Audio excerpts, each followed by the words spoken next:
maps earlier today against the Sonics.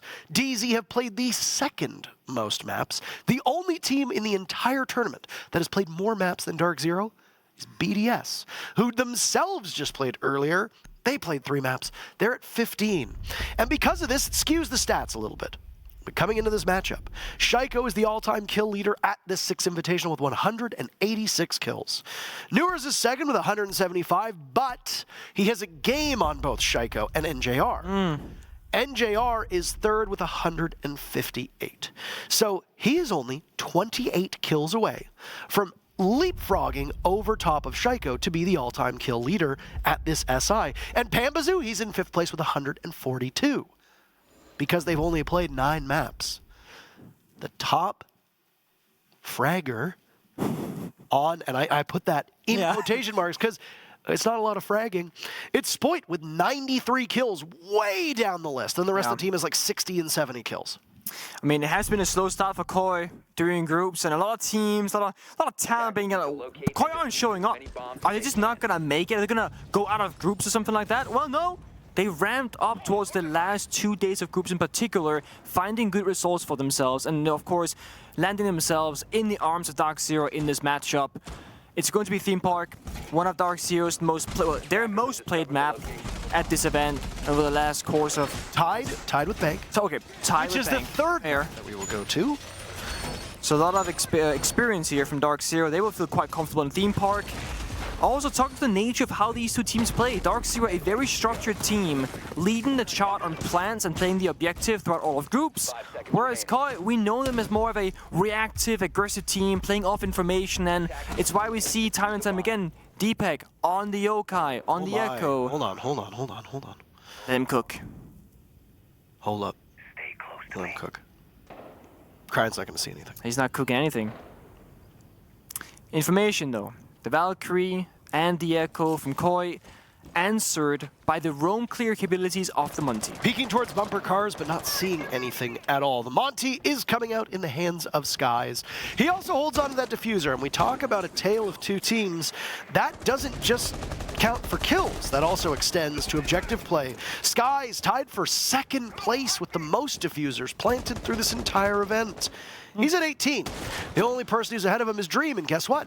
Dream is on that same OXG squad that's played an extra game. So in that sense, I know they haven't played the same amount of maps. In fact, both teams have actually played the same amount of maps, but he's a game ahead of them. Yeah. At this point, OXG's just been more efficient or worse at their matches earlier, because sometimes it's not about efficiency. SSG's also, what? I think they're at 9 maps as well, and well, they've lost a lot of them, so... Yeah. That said, let's get this first round underway. Koi will be on defense. I like the Monty here. Love the IQ. Canadian normally finding himself in the jackal of these aggressive kind of roam clear operators, but they're paying respect towards the information gathering of Koi. Canadian so far outside the building, just spotting all the yokai, all the cameras. You see it right here. NGR tapping away, denying information the moment DC enters the building. That's the first way to counter Koi's lineup. Hunt him down as Canadian sees the Oryx of Spoit, and the top kill getter on Koi is no more. Gavin, removed from action to follow next. Kanto Richetti. Do we see an early appearance from Mr. Lanto Richetti? I was gonna say, Kenzo also had a rough year across the board statistically, but showing up in these kinds of games when it matters the most. Him finding 2 kills is gonna do good for his mental, but he only has a sliver of HP, and as I say that, in GR, it is a headshot, but a single shot in his toes would have done the same job, to be honest with you. With 45 seconds left, the Monty's still alive, got that secondary heart breach in hand. The difficulty now is the time. 35 seconds, and Grunt is still fighting upstairs. Oh, he's been on the roam, and he's going to get hunted down by the Monte, now breathing down his neck. Canadian a pinch. He's old as blank. He doesn't have the worst gun in the game, actually. That Commando really does do some serious damage. Deepak reunited with the Supernova. That means that it's 2 shotguns to control these last 2 players from Koi. The problem for DZ is that Skies is on Monty, so Canadian will need to be the one to fully cover in this plant. And he doesn't seem to be that near. Is there a yokai drone still up? Canadian will drop. They're both by split. Skies walking in. Leon Gids reads into it correctly. And he finishes what he started, taking matters into his own hands. And both the final kills go in his favor. Let me get up on him. Like, let's just hide, hold an angle. 54, by the way. That's how much damage the Commando does per bullet. With the extended barrel, which I didn't see if Canadian had, but my point is, he does have it. Does a ton of damage with these changes to the extended barrel itself, and it has such a small recoil that, or low recoil, that you can apply that piece of muscle attachment. That slight recoil increase won't make a big difference on that particular weapon. On some, however, it definitely will. As you heard from DarkZero, on their voice comes from Skies. Why don't we just hide and let that guy do his thing upstairs? Well, they were wanting to fight it out. Got punished for it. The 1-for-1 trade goes in favor of defenders because 2 versus 2 with 20 seconds left. Well, that's where defenders, they thrive. Even if the attackers have the diffuser in hand, getting to the bomb site and planting and having to cover is just too tall of an order. We saw Lane get shot down the entry point from Canadian, and it's Monty 1v2, and that is just not gonna cut it. Without more space and more time to work with. Well, it's funny here. Theme Park and Skyscraper are 2 of the least played maps in this event. When you look at Theme Park, it usually has the distinction of the most defender-sided of all of the bomb sites, which is that Armory Throne site down below. But it's not. Actually, all of Theme Park's bomb sites are relatively even at the current moment. Armory Throne is at 56% favoring the defense, 56% of those rounds going to the defense. Bunk Daycare is at 58% of rounds going to the defense. Lab Storage is 55% for the defense. And Initiation Room Office, which is the least played bomb site on this map, is at 64%. Skies jumps in, gets a kill on the Leon Gids, and then gets right out of there. Excellent stuff from DarkZero to get that opening pick yet again. Yep, it's all about the conversion, right? If you get this kind of opening pick for DarkZero, there's no reason to stick around. Skies recognizing that, just getting out of there, not throwing back what they just gained. It's about holding on to what you can get here. Pambasu now on IQ duty, looking for these pieces of info. Cameras, no yokai this time. The thing is, Kento Gady on the Solus will kind of counter-combat this information, figuring out what exactly is going to be happening. The Terror Drone's coming out, doesn't actually get it, because his shield gets taken down. That's going to weaken Kento's position. They'll be able to draw him out pretty quickly as he finds his way into a tricky spot inside a cafe. Frostmats scouted out as well. Gavin, the newest player from DarkZero. His stats, I don't think, have been where DZ probably wants them to be, but it took a couple events for both NJR and Pambazoo to find the success they've been having recently. And these are the 2 top killers on this team. They're doing exceptionally well. It's plenty of time for Gavin to get up there, too. Not everybody has a start like Spoit did, for example, or like Bolo did, to begin their pro play career. Kanto Raketti, all the while that we said that he was in that tricky situation, yeah, he's actually made it out of there. Canadian finds both of the remaining 2 Frostmats, and Kanto, hell-bent on re-engaging, almost ending up into a fight that he wouldn't have been able to win as he had his gadget out. Yep. Kento actually sticking his ground, trying to fight it out, but, well, DC, they're creeping on in. He doesn't know this. Gavin, if he has the right read, could get a free kill. He doesn't have enough intel. Kanto, does he want to swing onto this? No, Gavin makes it work. Deepak taking some damage as well. Koi, not in the spot that they want to find themselves in with 30 seconds left. Time, of course, favors the defenders in Pambasu. He thinks a flank is coming, but it isn't. All members of Koi need the bomb site. They were just waiting for the first movement from DC. Once that first gunfight breaks out, it's going to be hell afterwards. And nobody is watching this bag bunk component at all. Gavin goes down to Spoit. All of a sudden, Koi kills everybody, leaving Pambazoo as the last player standing for DZ. Party and he time. gets them both, indeed. Get the confetti out. It's party time.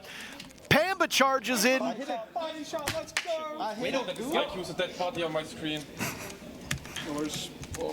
Not quite a dead body at all. Nope. Both rounds coming down to heroic efforts from a single player in the final seconds of the execute. Koi coming out in round number 1, DZ coming ahead in round number 2. If you watched the Sonics DC game earlier, I won't spoil the exact result or anything, but in the very final round, it too was party time. Pambasu has been finding himself in the late stages of the rounds due to the nature of the operators that he's finding himself on. If Pambasu was on the entry duty of, let's say, Sky's Iana pick, Pambasu would be dead much earlier in the round, engaging in that opening fight that started at 5 versus 3 off. But Pamba is playing a much more flexible role for DarkZero these days. He's now playing operators like the the IQ, where he's the backbone of the team. Even Canadian is miles ahead of him in the map. But Panda, he's finding so much success in that last couple of seconds of a round, in the 1v1s, in the 2v1s, etc. And it's really helping DC make some hero plays in moments that we do not expect from them, given the nature of how they play. Very structured, methodical, slow team. That's typically how you go about describing DarkZero in the NAL, and typically on International Ground 2, that hasn't been the same story for them at the 6 Invitationals. Sure, they're still structured, they're still kind of slow, but they got that clutch factor now thanks to these young gunners of both Gav and Pamba, and let's not forget NGR. You said it, Parker. He's putting up numbers like the top gunners. Oh my, Leon involved in the first altercation yet again. He takes out NJR, but Gavin punishes him for that. Either way, NJR, third highest amount of kills here at the 6 Invitational, came very close to breaking the record for most kills in a best of 3 just the other day. So having NJR sit on this bench for the next 2 minutes and 15 seconds, that's a great shout from Koi. It is. I'm trying to think of the value here. Trading Flores for the Solus, or the other way around rather, I think it's pretty even. Solus has an active gadget where you gotta, enable it, see the cameras, etc. Flores, same story. Those with terror drones, they will get no value now. But Koi, they're really good at the defensive side, so if they can take these numbers advantage away from DarkZero and play out a 4-4, I think they're fine with that. It's just like a 5v5, but with less man cover to cover out the map itself. This bomb site is relatively small. I don't think them losing an early member is going to change much for them. I mean, Flores is huge in the amount of value that was gleaned, or gained rather, from those Rotero drones in just the previous round alone, especially to put pressure on Kanto Raketti in his position. Force him out of holding Cafe was enormous. But then again, the Solus is, of course, very pivotal. I will say, I don't think the Solus has been that much of a difference maker through these 2 rounds yet. No. Whereas I think the Flores as an operator alone absolutely has been. I think you are correct. And speaking of, this is the time about Cafe. If there's a deployable shield put down, without the Flores, they actually have no self-destruction to clear out the deployable shield this time. So yeah, the Flores is absolutely massive for this round. Will not be in play. DC about to find a different way around it. So I say, I told you so. I did. You did tell me so. You're correct. I told you so. Oh. That Spider-Man crawl in the window for Skies, losing him about a third of his HP. Gavin, that's kill number 2, but he's no more. Deepek lighting up DZ. Skies on this rappel, who'd taken damage earlier, will now need to swing on in, find the last 2 players from Koi. Good news for DZ. Skies holds on to the diffuser, but the moment that plant starts to go down, it's quiet enough that Koi's going to hear this. Skies has no intel, cannot go on drone, that'll make noise as well. They know he's nearby. A couple bullets go out, but he has no intel yet again. Trapped inside a bunk, there's the diffuser going down, and they're gonna try to bait him off it, but Skies is actually sticking. Nitro Cell blows open the wall, and Deepak with his 3rd kill of the round. A monstrous performance. Koi making that one look easy. They get out the broom and they sweep DarkZero away from the bomb site. It was a fucking lucky round, a fucking clutch round, okay? I think we need to pay more barbed wire. More barbed wire. Get more barbed wire. You heard the man. The Frost Mat as well, just dying a second and a half. Canadian has to vault on in and shoot it first before fighting. Deepak means that Gav doesn't have a backup in that 1 versus 2, so effectively it's a 1 versus 1 for him 2 times, which is relatively easy, given the fact that Kenny was looking at the floor, not wanting to land into a POC mat, as we call them. POC mats, frost mats, bear traps. I would like the record to show that I don't call them POG mats. I live with a meme because it was my boy Ben from, Citizen. I mean, we've had to teach you that feetsies is not the correct way to describe Jackal's gadget. Just because something isn't correct doesn't mean it doesn't work. Is PogMat gonna work its way in as well now? Honestly, with how exciting they can be, because they usually occur in the last couple of seconds in a round, it's very Pog. That's the young gamer slang. Pog, excitement. Let's say there was 5 seconds of that clock. Canadian jumps on in. It's an exciting... Okay, even the observer... I agree with the observer saying that's horrible. In my ear, Thank you, Medics. That's horrible. I do agree, that is horrible. The things that he's saying are horrible. Right? Okay, I will learn from this mistake of mine. I will hold myself to the best of my ability and no longer use that term. Okay. They will now be Poggy-Walkie mats instead. No, it's... Medics is like, good job, and then never mind. Yeah. You got praise and then it was taken away. What can you do? Damning with faint praise. Koi running an operator lineup that looks very similar. Why? It's another armory defense. Yep. It's that stable information game. Canadian recognizing that he wants to be on that entry, but also be freed up to have his gun out. So it is going to be Pambasu once again on the IQ duty, doing what Canadian did before, on the roof, really mapping out where everything is and spotting them to see what operators are being played from the side of Koi. Canadian's going to be roaming on that first floor with the Jaggle, who can scan for roamers and try and find a pick. Last two alive for Koi on this bomb site before were the two anchors of Deepak and Leon Gids, sitting very safely in the bomb site. That's the backbone of Koi. Kanto, when Kanto lacks confidence, he finds himself being more of an anger player, but so far in these first 3 rounds, Kanto is just in the fray, looking for fights actively. He got 2 kills, but both of those in round number 1. And it's been quiet from him since. He's still looking for more, however. He's not giving up just yet. The Yokai drone did some scouting over by Cafe Nick, and they got information as to some drones. I don't know if they were able to help them out or not. No Solus on the board, so all that drone work needs to be manual. I think they were pretty successful. DZ just down to 3 drones, that's it. Oh boy. That's not a lot to work with, as you still have over a minute to go. Yeah, and you still have all these active roamers from Koi with Yokai drones guaranteeing information from Pambasu. He can try and guess these locations, but Koi, they will know for sure where he's going to be. This is the IQ, he should know this. And the IQ of Pambasu actually wins the engagement, but traded out by Kanto Ricchetti. Now they've got the ace of Gavin in that position. There's 1 kill apiece. Canadian with 1, Spoit the other. NJR gone, Kanto Ricchetti removed. NJR hasn't been having a very fun match whatsoever. No, with 40 seconds left and a live roamer of Sport still. The bomb site under full control from Koi. DC, they are waiting, but these are very, very valuable seconds. They cannot afford to spend them not doing something proactively. They know where the bomb site is. They know what needs to be done to get in. It's just finding where these last couple players are. That was where the difficulty was with DZ last time. The only question mark is Spoit. What can he accomplish? Looks like he's actually made it back to the bomb site.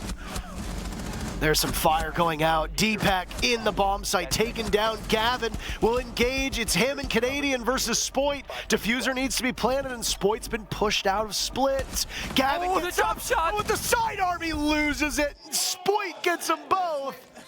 Let's go! What are you doing? Let's go. He stood up so fast, he lost his in-ears and his headset. Oh no, he threw his in-ears out because he was hyped up and ready to go. Again, DZ struggles with this bomb site. Come down to the final moments, and Spoit actually pulls off a drop shot in 2023. The year of our Lord. I mean, Sport is coming basically straight out of ranked into the Berlin Major, then doesn't make any of the following majors, now here to play at the 6 Invitationals. If there's one man that can pull out the ranked strat, it's gotta be someone like Sport, someone like Gav, who are so recent additions to the professional scene of Rainbow Six Siege. When we saw Deepak running for his life in that 2 versus 2, he knew he had a Yokai left on the map, or at least he thought so. He was trying to play for time, but Sport take the offensive while he falls back and plays passive. But shot in the back, he gets downed, leaving Sport in that 1 versus 2, thinking they might not get in a position to put down that diffuser. But Canadian, with less than 1 second left, starts planting it down, forcing Sport to seek the engagement against Gav into the 1v1. He does so successfully. Koi is stealing these rounds away from DarkZero, but again, time is the biggest issue. DarkZero hitting the bomb site with less than 20 seconds every single round, having to rely on rushing on through those motions with imperfect executes, and it's really damaging them in the late stage of these rounds. Speed is needed Right. from DarkZero. I'd like to remind everybody that this is DZ's map pick. They are a perfect 3-0 on this map. Oh, They just surrendered another first pick, this time on the Skies, and add insult to injury. There goes the Candela as a way of celebrating the death of Skies. The bright spot for DZ in this first half is that Gavin has found his footing in this matchup. 6 kills. Pambazu's in. He's looking for 6 as well. He's got 5 to his name. flashbang with the Amuro hook, just goes on in, gets a free blow to Kanto, stuck in that corner, couldn't find his way out. Sure, Ying is off the board. He get 2 kills. Gav is injured though. Is that a Sorry, is that a frost mat? No, it's not. He's crawling for his life. That's a pog mat. Don't say it. I'm trying not to. He can get revived later on, but the cross here, being held from Jaeger if Leon gets some finds out of security, is going to make it more difficult. Pamazoo should get... Yep, there you go. Bring him back to life. Gavin, up on your feet, soldier. This round ain't over. We got a minute and 30 seconds to go. We needed you. Needing you. Yeah. You tried your best. I messed it up. You tried your best. I messed it up. Pamazoo maybe with some caliber-based destruction there. Gavin, the only player left on this team other than Pamazoo, who's positive. The rest of the team is currently underwater. Kills spread out quite evenly. I mean, it's basically the same with Koi. They've got Deepak and Spoit currently above 1. DC has to break apart this wall. This layer right here. The map is divided in the center. Initial entry. Shut down. Leon Gids a nice cheeky peek onto Pamazoo. There was likely another kill there for him, but Leon retreats after taking quite a series of blows. NJR and Canadian pull off something real nice, and there's NJR's influence when he's still alive. Keep NJR on the battlefield, and good things for DZ will happen. 2 kills to close out the round. I am very curious as to what's going on in the W7M M80 game. It's loud, that's for sure. Oh, that C4 clips the edge of That's actually crazy that that killed him. It looked like it was a whole floor away. That line, once DC, they can break past it. The bombs they get surrendered into their hands. No plan deny from Koi. They gotta fight out with guns blazing, as always. Final round for the half. Now, Theme Park is defender-sided, and it's not just a statistical thing, it's a very large map. As we can tell, DarkZero is spending every second of most rounds going through it. This is a struggle that every single team they have. Unless you're going for a really fast style executor or a rush towards the bomb side, you naturally will need a lot more time to just find the roamers and take that map control than that of like Oregon, Clubhouse. Even Bank is arguably faster and easier to clear than that of Theme. You don't have all the windows and verticality the same way. And the map is a bunch of big rooms, so many spots you can hide in. It's not easy. So that Jackal is such a common ban and pick on this map. Same with Dokkaebi. It makes the roam job easier and faster. None of these 2 operators will be played in this final round, as Canadian finds himself on Thatcher instead. More execution for... Old man, old up. Old man, old up, yeah. It's like I always say. Canadians smile after the game against Sonics. It brought me life. He looks so happy after that matchup. And I think Troy made a tweet about it. He said that the game against Sonics was genuinely just like a really good game of Rainbow Six Siege. And Troy, he's a man who cares about competition. He wants a good game of Siege whenever he can. He's up for the challenge every single time. When he was interviewed about where he would rate that game against Sonics in terms of like stress level and whatnot, he said about middle of the pack. But to be fair for Troy, he's played in so many historical games throughout his career. He's got so much experience on his belt. Now leading 3 young gunners for maybe another attempt at an title. Just as we saw in the 2 matches that came before this, Nick. This match, the winner goes on to play on the main stage on Friday. And even if they lose on Friday, we'll see them again on Saturday. So these teams are going to be given multiple opportunities to razzle and dazzle in front of an audience. Canadian knows something about that. He's played in front of a lot of audiences in his time, and so is Skies, who gets the very first pick, eliminating a very aggressive Leon Gids, who decides to peek Cash Door. Liam been trying this so many rounds in a row, gets shut down again! Skies finds both members that are going too offensively for Koi. The 1v1's not going in their favor. That's a bad start for Koi. Really unideal. Got a great close-range operator, though, in the hands of Cryan, who's put together 3 kills, but has been very quiet so far. Just getting those mid-round, mid-execute kills, but making no serious impact beyond that. He's going to play on Ella. Ella, of course, an operator whose gun at close range absolutely shreds. And he was walking into a duel with Pamazoo, and there you go, he loses it out. Kanto Raketti, the very first kill for Koi, but it might be the only one in this entire round, unless he can take down Gavin, but he cannot. DZ recovers. We just work it. Claps from the team across the board. We play our fucking setups.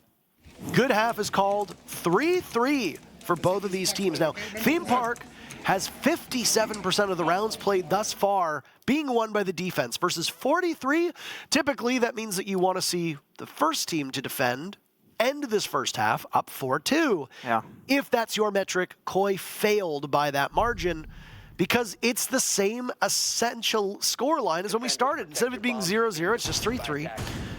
But as we've said in previous games, the map is now going to tilt in DarkZero's favor. So the fact that they were able to hold Koi to just 3 rounds, that's great for DZ. No surprise that we see thrown bomb site first from both teams as well. It is arguably the easiest bomb site to defend. It's in the center of the map. There's no easy ways in. It's all hard walls and a hatch. And you can impact trick all of those walls mentioned. You can roam up above. The big question that most teams have to answer for themselves is the hatch that leads to the bomb site. Do you keep it reinforced or do you keep it soft and open it up? DC, like most teams, will reinforce it. That means that the only way back to the bomb site for any of these roamers is going to be the same way for attackers to enter. It's 2 doorways, one on Split, one on Dragon. So if Koi can capture the roamers or cut off the way back to the bomb site, then you can isolate essentially the active part of DarkZero, the roam, and the more static one, the bomb site members. Now, just like Koi, you're gonna extend out play aggress, roam to waste time, shoot drones, etc. And then, ideally as a defender, your goal is to get back to the bomb site with about 1 minute and 20 seconds left or less, and you're just laughing because it's so time-consuming to clear out the map. That 1 minute 20 seconds is all you need left in the clock to have a great shot at a round. All right, first half was 2 bomb sites. Correct me if I'm wrong, but it was 2 defenses. There was an office. There was an office, yes. Yep. You are correct. It's a single round. There was a single round. I knew it. That was the only one I didn't down in front of me. It's okay. It happens. Oh, Site hold on a rush. second. What is this?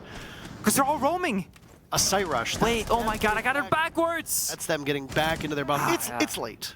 It's late. You have to forgive him and his eyesight. You know, there's only 1 minute and 20 seconds left.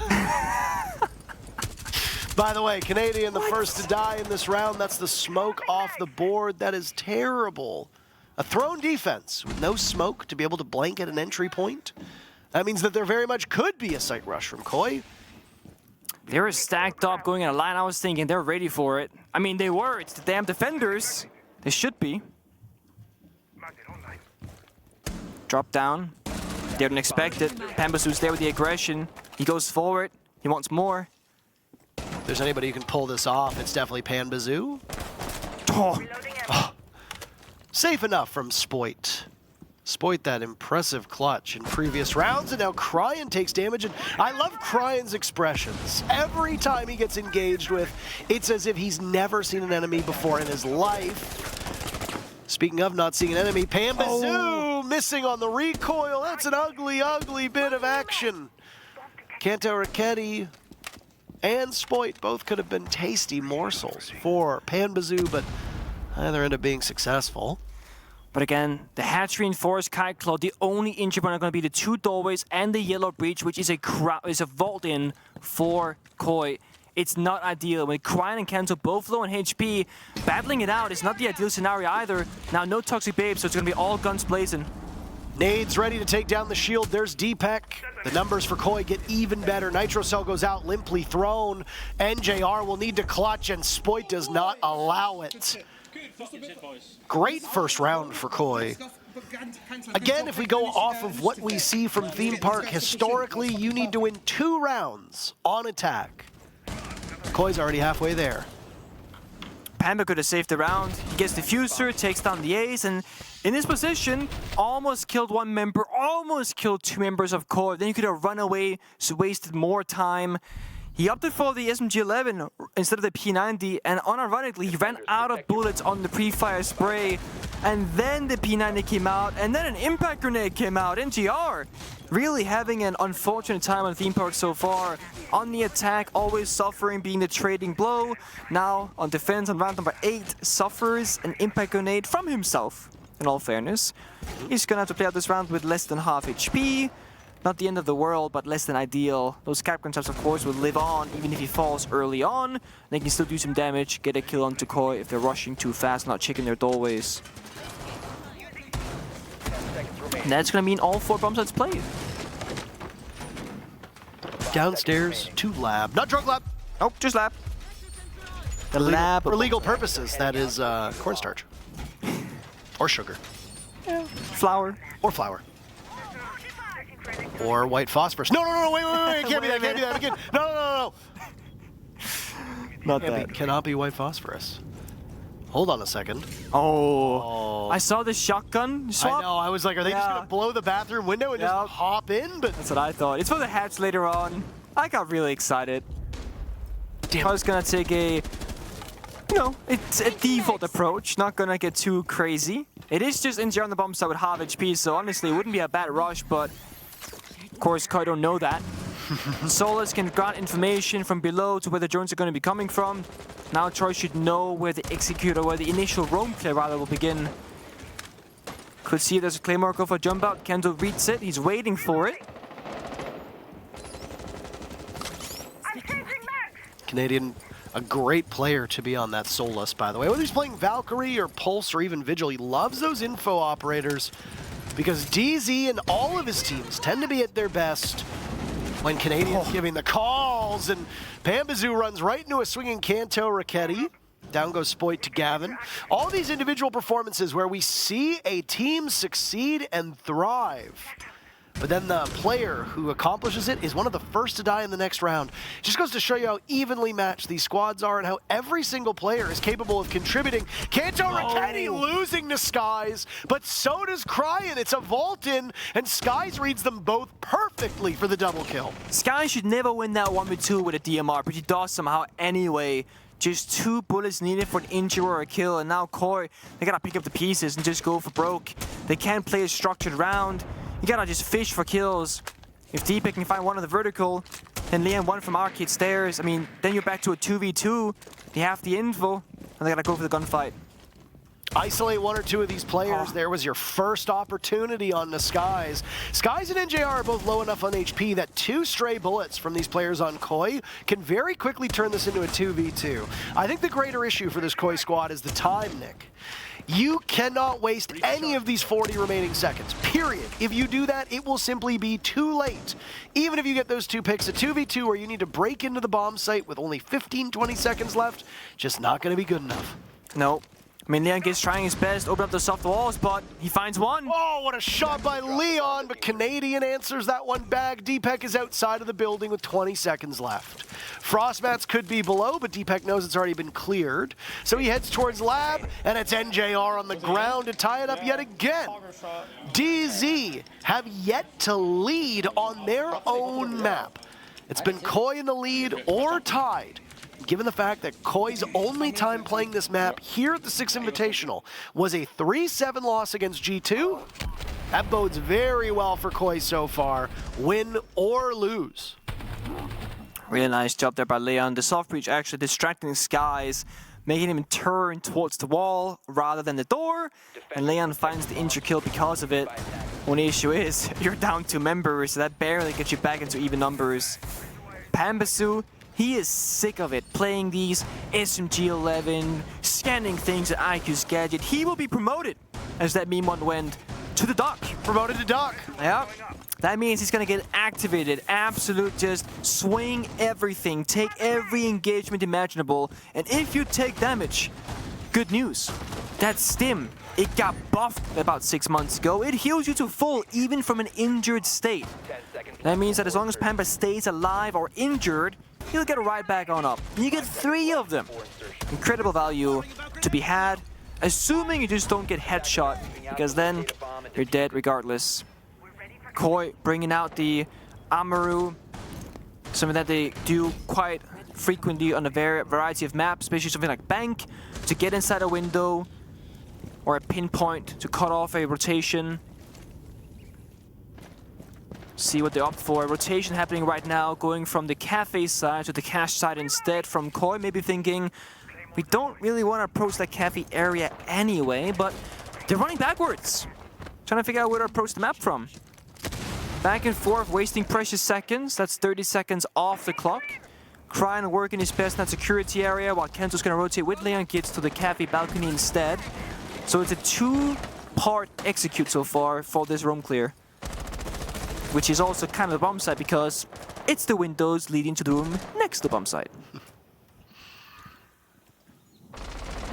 I like this rotation, and a jump out from NJR. He can pull those off. It needs to urgently get back inside of this building, and does so. Nothing ventured, lots gained, actually, onto this Leon Gids pick. Cryan answers back onto Gavin. Leon Gids has been dying very early over the last 3, 4, 5 rounds of Theme Park. That's not what you want out of your superstar player, and that, as it stands, the only hard breacher on this team at the moment. Kenta Racketti's been droned inside a cafe. Can he avenge his teammate? Even though Gavin went down, top fragger in the entire lobby.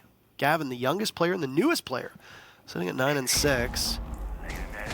Oh, Panba. Oh, he doesn't even move! What a shot on Kenta Racketti. The advantage again back into DarkZero's hands, and Panba does it a second time. That's the dog promotion right there. Just take the fight, swing, swing, swing. Coin to 2 versus 4 now. Similar position. They have to find these numbers, but DC, they're playing the odds. They're playing the corners. They're not giving them easy gunfights. Even Canadian swings back. It's Cryan all alone in 1v4. Reloading. Oh my. Poor Cryan. I feel for him. I gotta say, I really, really do. You can jiggle all you want, but you gotta hit 4 heads. Wiggle, wiggle, wiggle. Boop, boop, boop, He doesn't see. Oh, there it is. Into a control room, he gets 1 pick. How many more players from DZ will have their back turned to him, though, Nick? That is the real question. 20 seconds to go. He's just gonna wait time out. I admire this attempt, going on to drone, but 3 players and no diffuser means that for Cryan, this is an all but impossible task. He gets 2 impactless exit kills, but that's it. And hey, 2 rounds in a row for DarkZero gives them their first lead of the map. We need to be less selfish. We need to bring more Tactical timeout called by Koi.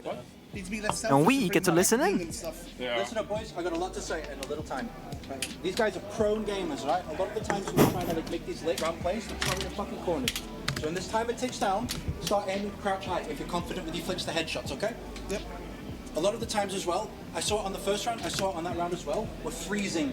We're facing obstacles and we're freezing. We need to start coming up with solutions together as a team. And the best solution we have with the gunners we have is to double push with a hot drone, which leads them on to my next point. Our drone economy is in the bin. We need to start using hot drones more to clear these positions. Grow some balls, they're not as good as you think they are, right? Yeah, they are shit, Headshot boys. these fuckers, right? Fucking headshot them. Start taking some risks, boys, and start making some winning plays. Standing there is the losing play. So let's go, boys! I like that from me, be that final note saying that making no play is the losing play, and I live by the same philosophy as a player, is that there's action and there's inaction, and you can either lose by trying or lose by not trying. It's same damn outcome. But at least in one of those scenarios, you are trying, which means there is a chance that you will be winning. Quite recognized that drone economy in the bin, as Mimi put it. Not enough drones for the mid to late round to do the 2-man plus hot drone. What Mimi means by that is that you have 2 members go in together with a piece of information. Could be a Gemini clone or a drone itself. Right in front of them, it pings or gives out the information. The 2 members take the gunfight. At worst case, you trade 1 for 1. Best case, you trade 1 for 0. That means you just keep your members alive. I think it's very valuable what Mimi had to say. Now, Core, they have at least the next 2 rounds to apply it. Otherwise, if they find no success in those 2 rounds, it's DC winning 7-4. It's going to be that office bomb site upstairs to the east. And Core bring up the same upper lineup. Cryan getting off the IQ onto a more proactive operator of the line. Can help his teammate globally across the map if any engagements were to come out. Canadian, we spoke about it, so much information in terms of operator play. The Valkyrie, the Pulse, the Solace, now the Echo. So DC perhaps expecting this time to tick down, or just wanting to get information to make proactive plays on the map as you can move around those yokai, so not stuck in one particular position. Meepy providing so much value on these tactical timeouts, and I know it was something that was discussed by the talent in our group this morning. It was either this morning or it was yesterday morning, but there was a discussion about the importance of these timeouts and what can be gained by these coaches. The difference in style. Earlier today, Mr. Officer giving some very choice words to Joom, and Joom in particular. Meepy giving very strategic advice that is intended for the entire team. Other coaches working to motivate the squad, but giving no actual strategy behind it. There's a very different way to approach it, and each roster requires a different coach. Some players will respond to kindness. Others will respond to orders. So it really comes down to how do you tailor your coaching to the players in front of you. Yeah. Mint isn't really taking a lot of time out, so it's hard to see how Mint approaches it. I mean, when you got Troy on your team, he's half the coach himself. I'm sure he's got plenty of things to say, but Toy, aggression, right? These risk plays, not hitting the bomb site just yet, but they're damn close to it. That's going to be a surprising factor unless DarkZero drones it out. The Oka drones, they are there, they see it, but the Frostmat, it finds Kanto as well. That means Skies and Cry and fight it out. It's a trade for them in the 3 versus 4. Oh, this is real ugly, but DZ knows ugly, and they thrive in it. Spoit and Leon Gids left as the rest of their team is reduced to ashes. You still got the Yokai in play as well. It's going to haunt Spoy in this position as he works into daycare. Leon Gids now to drop. Rocking what appears to be the Berlin Major Charm. It's not a bad one. These are major champions Koi, and they're hoping to play on the main stage on Friday. Now, it's still possible that they could get there, even if they lose this match. And Leon Gids losing that engagement means it's all on Spoit in a 1v3, and he's going to do the exact damn thing. Does he have better results? Inside a vault. I like that DZ is paying a lot more confidence to Spoit than they are to Leon Gids. Yeah. Confidence is rewarded. DZ moved to map point. Spoit so far through this matchup been far more of a threat than Leon Gids has been, and I think that's partially why DZ did that. But also, because you're in a 1v3 at that point. Yeah. You can show it from that drone on next to this one. In the 3v2, you still have an advantage, but it's not like a guaranteed round. However, in the 1 versus 3, they can't just start planting. So once you secure that scenario, you just play far back, establish those crossfire, play discipline. The worst kinds of rounds to lose are the ones you basically have already won. That 1 versus 3 that Sport found himself in is one of those rounds that DC should never lose unless they make a massive mistake, and Sport plays it perfectly all at the same time. There's been a rehost requested, as Pambasu's gun just stopped working apparently. You don't need to play through it. Yeah, just play through it. It's not a big deal. It's just match point. Pambasu can just use his gadget, hopefully. Leon Gids says mouse 1 mate. Good one. As if Pambasu would know what the trigger is. If only it was that simple. I will say, the reason why Leon Gids is one of the OG pro players, and Sport is a young gunner who just recently entered the scene about 7 months ago. We saw it last round. Did you catch it, Parker? What it was? What? It's a very specific thing. Tell me. When Leon went for the vault up to that rotate near vault, Yep, first try, he got it. effortlessly. That is so hard to do. Sport? 3 times. Exactly. That is the difference between Skill diff. some of the best, exactly, skill issue, right? Skill diff. Leon is one of the best players in the world Spoit not. by my standards. Sport not. There you go. Quite far down It the is ladder. decided. Yeah. And Did you know that Spoit, if you're listening right now, you too could pay $7.99 for some pro tutoring from none other than Niklas Moritzen. But you know him as Pengu. Pengu. You know, I think you should try your hand at it, Parker. Apply your casting skills to a coaching style instead. Say, you know, see what you can do, what you can make happen with that. The only reason why I'd want to be a coach is because I could stand behind the players and look half as good as Meepy does. He has been looking dapper at this tournament, I will say. I will be frank. You see coaches wear a wide assortment of things. A lot of them opt to go with like the baseball route, which is where you wear a jersey, just like a lot of the players do. But it's very common in traditional sports to wear nice attire behind the team. Yeah. I mean, hell, some of the football, aka soccer, depending on where you're from, coaches end up being better dressed than the players ever are. We'd be really upping the standard. Joe Bro, also, when he was behind Sonic, Oh, yeah. looked incredible. Call out, always dressed up as well. These guys like to dress to the nines, that's for sure. We did have what was it called, a suit day in the NAL, a tie day. Right, I remember that. Yeah, that was wonderful. So basically all staff and coaches. That was the last day of like the first stage, wasn't it?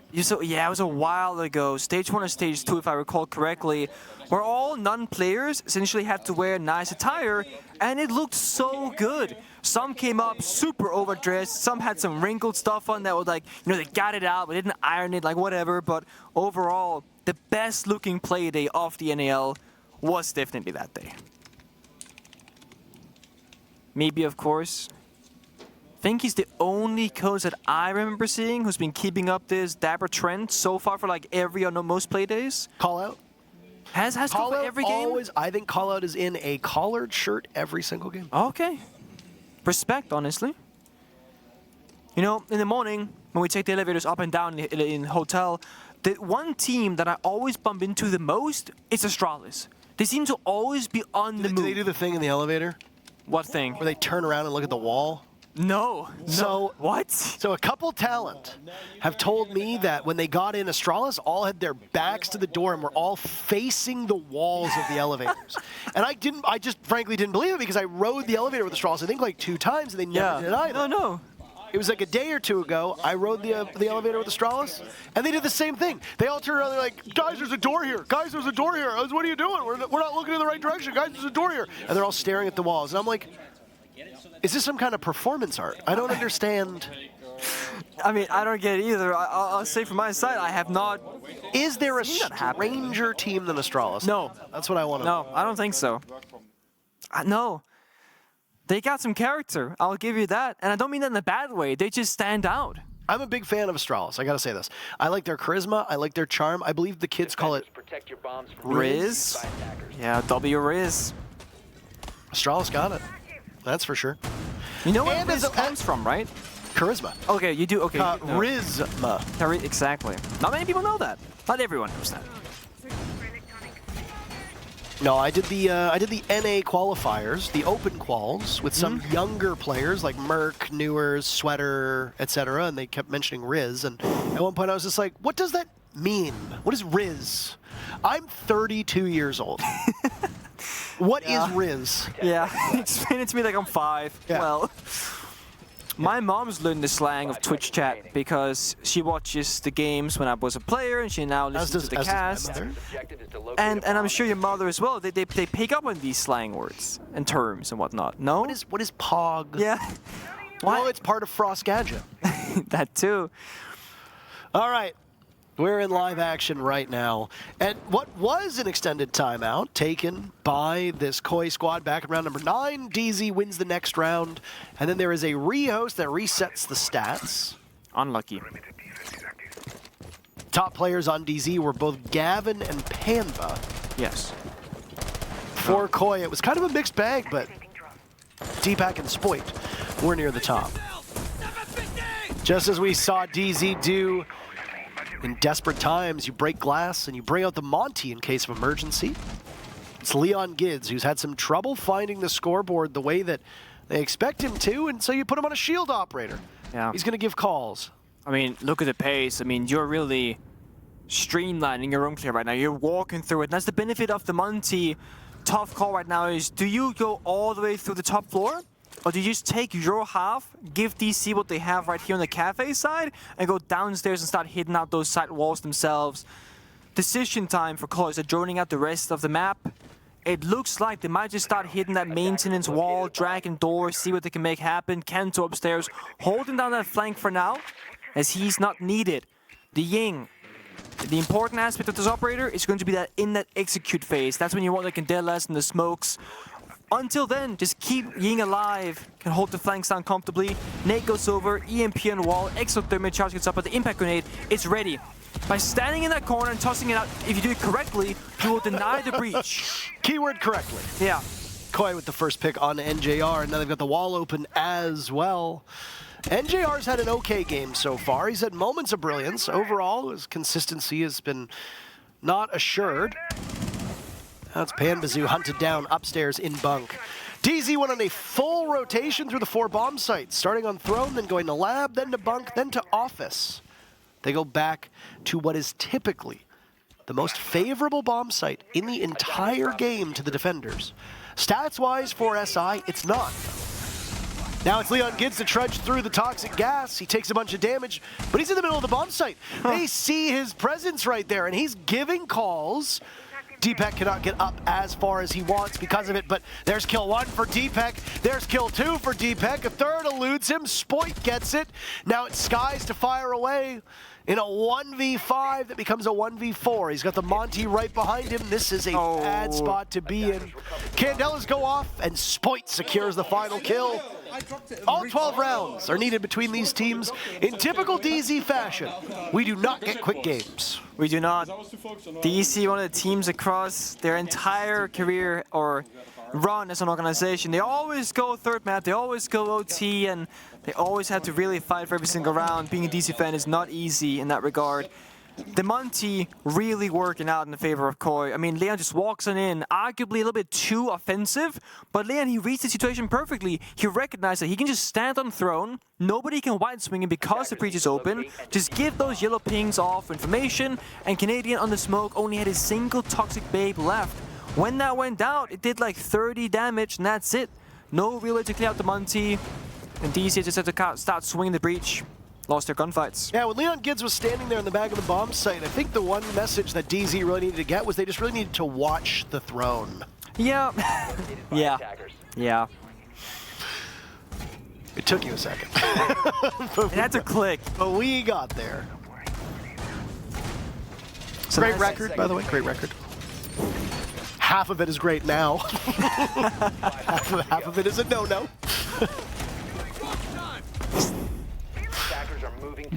Deepak and Koi. What an insane situation. I didn't think that was going to happen, I'll be honest. Anyway. Instead of the Monty, they're bringing out the Ossa instead. Again, the shields, the Talon shields this time to help to execute. That is the biggest problem for the attackers, right? When you get to the bomb site, the walls are opened on up. Getting in is one problem, safely planning is a second problem. Before you get there, it is about trying to build that man advantage. In Koi so far, doing a pretty good job at finding the opening kills, or at the very least, trading them evenly. So there's contested openings from both teams. When you got both the Ying and the Ossa, you have two different kinds of execute enablers, while you still have Cryan, Leon, and Sport that can do the intro duties. Even though their stats don't show it, in large part because of how few games they've played, there are lots of offensive threats for this Koi squad. Attackers have recovered their Haven't really felt it so far. You're waiting for Spoit to get things going on the team. Yeah. Just got through in the previous round. I believe at this point he's broken 100 kills, so kudos to Spoit. NJR obviously having that sluggish game. He was in position to challenge Shaiko, but doesn't look like it's going to happen at the moment. At least not yet. Dangerous position to be in here for NJR. Stuck between the two windows, gets thrown down, but there are no grenades. It's going to be a gridlock and an ace, so they can't clear out his actual position. Not yet. Speaking of grenades, one from below on the Panbazoo, blown sky high. Spoit gets the read from down below. It took just over half of the round, but Koi get on the board. And Pambal walked on top of it. He was safe in the corner. Obviously, he doesn't know what's about to happen, but Spoit getting a bit good timing on his end. He's now sitting on 4 kills. And again, these opening picks for Koi, building up that man lead, and as Pambazoo of all members that you take out, that's going to bode well for you in the late round. Koi have 5 of the 6 first bloods in this half, and yet they've only got 2 rounds so far. They've been exceptional at beginning things. NJR answers back, a Nitro Cell, explosive for explosive, and suddenly DZ have a big advantage. They try for more with Deepak, but can only get about half of his HP in the process. There's a Warden on the board, and NJR will have to be there to rebuff Kanto, who takes out Gavin and has plenty more munition to go with. Canadian tucked into the corner, waiting for the Candela to go, and there's NJR activating the smart glasses. Canadian is as good as dead as the Candela blinds him. DZ had the advantage. Now they trail with only 15 to go. NJR on the ground, but what did Meepy say? Look down. Skies with 1 kill, almost running to his death. He'll need to engage with the shotgun, but Deepak is there for insurance, and we've got overtime on the board. All the way as we go, I have to say, killed that round, by the way. Unreal. You were unreal, but just be careful where you're planting, yeah? Yeah, I didn't hear where the last goal was. You were really, really good. You were really, really good. But watch where you're planting. But you were really good. I will say, Kento played that round so well. He was playing it patiently. Each Candela, time between them, isolated 1v1. You see the first opening, backs off, chills. Cooks second Candela, goes in, takes out Canadian. I will say, however, NGR really sold Canadian short in that round. And there's a reason for it, right? There's the arcade hallway and there's the bomb site itself. It's a 50-50 guess. If NGR covers Canadian but gets swung from the door, then NGR dies. However, what happens is that Kento flashes out Canadian on the bomb side. NGR doesn't cover it with the smart glasses on. Canadian just dies for nothing. Kento's 1 HP, but Troy cannot fight back. He can't see a damn thing. NGR took the wrong guess. Skies with the shotgun in hand almost made the dream clutch on match point. Couldn't do it. They were there, 2 members, front to back. They get the trade successfully and brings it into overtime. You know, there's a constant joke on social media, be it Twitter or more prominently on Reddit, where DZ fans gripe about how it's not easy to be a fan of DarkZero. Yeah. All of them, they've got their cardiologists on speed dial because the palpitations that they must get watching this team day in, day out, and I'm sure you watch a disproportionate amount of DarkZero as well. Yeah. Oh, I can only imagine. That's the beauty of my position. I don't care about any of these teams whatsoever in terms of fandom. I just want the best story and I want the best match. I don't care if DarkZero's the best team. I don't care if Koi's the best team. I just want entertainment. So for me, there's no investment here. But for you fans, oh boy. It must be mighty challenging to be a fan of DarkZero, especially with how many maps these teams continue to play. Yeah. I will say, the good thing to be a DarkZero fan is that they're starting on defense. So they get 2 of the next 3 rounds on it if we go the distance all the way. Kento once again on the Ying. He's been flexing it off of Koi, the glass, now the Ying, finding success, getting better at it as well as time goes on, as Kento doesn't typically play these kinds of operators. He's normally on the sledge, on the injury job, but Deepak and him, they kind of swap it up depending on what operator that they need in these rounds, and it gives Koi more depth as a team on these attacks, and so far, it's really been working out for them. DC not having an answer, there's no ward on the board. Down goes Leon Gids yet again, dying early for this team. A lot of early deaths for Leon, and this is something that he's battled his whole career, where Leon, if he could not be constrained, then the team would consistently find themselves at a disadvantage. This was happening when he was on IDK and Team Secret, years and years and years ago. It's good to know that sometimes old habits don't die hard. They don't. Koi forgot the diffuser 2 rounds ago. Right now it's outside the building, outside that the barrel window. Oh, Kento is there now. I was worried for them that they would forget, get in the bomb site and not be able to plant. Someone made the call, probably Leon, saying, guys, do not forget diffuser this time. They picked it up. Buck and Sledge making quick work off the floor. This is something you don't actually see all that often. Sledge and Buck being brought at the same time is somewhat of a rarity. There goes a grenade and it chooses the wrong direction to bounce. Takes out the Goyo canister instead. 2 players from DZ evading it for now, not taking a single point of damage. They've got some of their vision cut off. With most of this floor carved up, it should be relatively easy for Koi to see down there. But that is not the case. Cry and eliminates Skies, and Spoit knifes the behind of Gavin through the soft wall. Suddenly, the advantage that was had for DZ is now gone, but there's actually 2 crossmats there. NJR just slaughters the members of Koi, and now it's Crying in the midst of the flames with Spoit as backup. No time left for them to get in, and they cannot secure. DarkZero survives a scare, but they come out ahead, and they move back to map point. Gavin making a clutch call there, popping the Goyo canisters at 22 seconds left in the round, right before getting killed himself from that punch hole. Now, because the fire was popped, NJR couldn't push on in. Koi couldn't push on in. Crying couldn't kill NJR because of it, so it saves him. And because the time runs out, diffuser outside the side window, DC can just sit right back, not have to take these engagements. Get that 7th round. But now things get more difficult. Now the sides, they switch. DC, they tried a couple of things on attack. The Ying, the Amaru, the Jackal, the IQ. Currently hovering the Montreal skies. They also did play Monty one single round, did not find success. It was Skies on that Montaigne as well. Yep. He's the man for it, the man for the job. But Skies have been pretty good at finding these openings in the mid-round, to be honest. And when he's on the Monty, he can't do that. Kersey, what hobbies they bring. The Thermite currently being shown. It is prone to the impact trick, which failed the last time. But if that strikes true on the Thermite charge, 5 seconds to that go. could, of course, deny DC the injury point they want. This could be a very similar attack that Rogue tried on that maintenance breach. We'll have to see. Rogue, of course, being the old name for Koi. Oh, did I say it? It happens. I've heard it a said number of times. I wouldn't worry too much. This is the first look at this Koi squad that we see after the two organizations became one. Yes, the merch. Purple versus purple. I can see it. These are the only purple logos that we have, correct? DarkZero was the first, now Koi the second. I mean, truth be told, there's a lot of teams playing at a tier 1 level that I can't tell you which ones think aren't it purple. might But I mean, be. purple and pink are two colors that aren't really represented all that much in pro play across all esports orgs.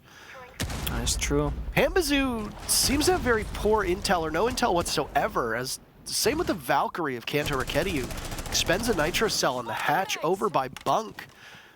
Panba using one of those grenades to blow up that little avenue that they have above Dragon. Yeah, I'm not sure about the wind to the vault there. Just making a decision between one or the other. He ends up vaulting over and shooting the window a little bit on the way down. DC, a very slow round, setting up that half of the top floor. Air jabs, they get put, the flank is going to be covered. It does appear to be that similar style executive maintenance wall open up into a thrown attack. Koi, they have what? Yokais, they have 1C4, no smoke on the board, so the time being 130 isn't too bad for DarkZero. And the Monty can just walk in with Diffuser, protect it.